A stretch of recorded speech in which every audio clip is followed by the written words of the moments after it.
Bom dia, meus irmãos, como é que vocês estão? Vamos para mais um dia de devocional, né? Para fazer lembrança das coisas do Senhor, para que a gente possa permear a nossa vida, a nossa semana. E eu queria ler com vocês um salmo, que é o número 42, um salmo de um dos filhos de Corá, que diz assim: como a corça suspira pelas águas correntes, assim por ti, ó Deus, anseia a minha alma. A minha alma tem sede de Deus, do Deus vivo. Quando poderei entrar para apresentar-me a Deus? Minhas lágrimas têm sido o meu alimento de dia e de noite, porquanto me questionam o tempo todo: onde está o seu Deus? Recordo-me dessas ocasiões, e dentro de mim se derrama a alma em profundo pranto, de como caminhava eu junto à multidão, conduzindo-os em procissão rumo à casa de Deus, com cantos de júbilo e louvor entre a multidão que festejava.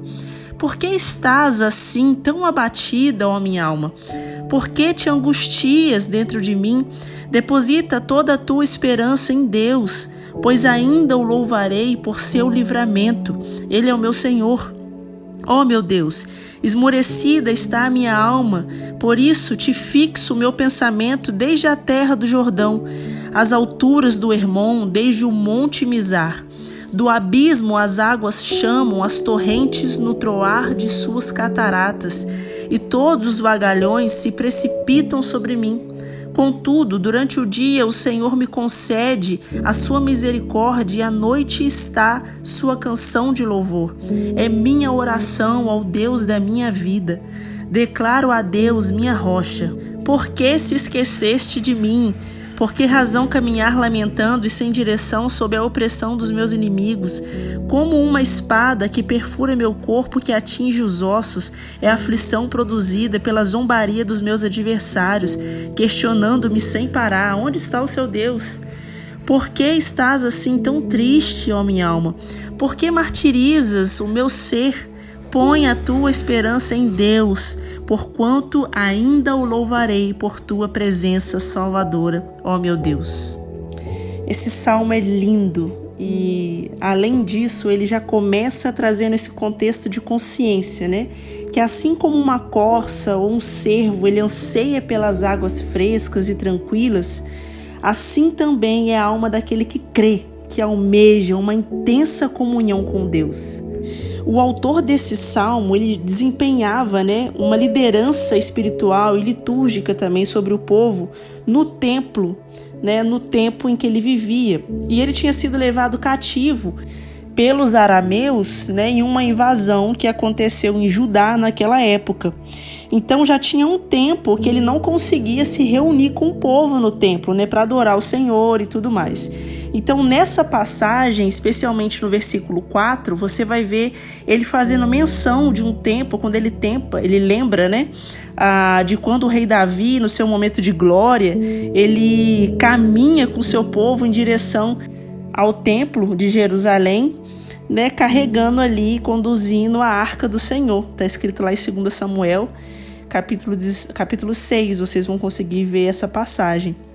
Então, ele faz menção desse momento glorioso para poder se lembrar dos grandes feitos do Senhor em um momento de adversidade, em um momento que para ele está sendo muito difícil passar pelas situações em que ele está passando. Isso nos faz refletir, o quanto que nos nossos dias difíceis, nas dificuldades, nos nossos problemas de vida, o quanto que nas nossas orações é sempre bom a gente recordar o que o Senhor já fez por nós. Então a gente vê que em meio a tantas calamidades, tempestades mesmo da vida, que a gente enfrenta, e principalmente aqui que o salmista e o povo naquela época eles estavam enfrentando, diante de tudo isso, em meio à adversidade, eles podiam observar ainda de uma forma muito mais clara o poder amoroso do Senhor com seus filhos, porque são justamente nesses momentos de angústia que a gente precisa trazer à memória aquilo que nos dá esperança, a palavra de Deus que nos consola mesmo diante das mais adversas né, as situações que a gente pode estar enfrentando na nossa vida. Então, o que a gente pode concluir? Que primeiramente, se você perceber, o salmista, ele pede aqui ao Senhor, né, uma compreensão quanto a essas adversidades que eles estavam passando. Ele questiona Deus sobre essas adversidades. Ele cita várias vezes uns questionamentos que os ímpios da época estavam fazendo para ele. Me perguntam aonde está o meu Deus. Mas ele descobre que ele não tinha motivo para se queixar, né? Porque o Senhor, o Espírito do Senhor, ele caminhava com ele diante dessas adversidades, né? Controlando todas essas circunstâncias de uma forma que isso produzisse nele um coração verdadeiramente sábio e grato, e que isso contribuísse para o seu bem eterno, para a sua consciência de eternidade em Deus.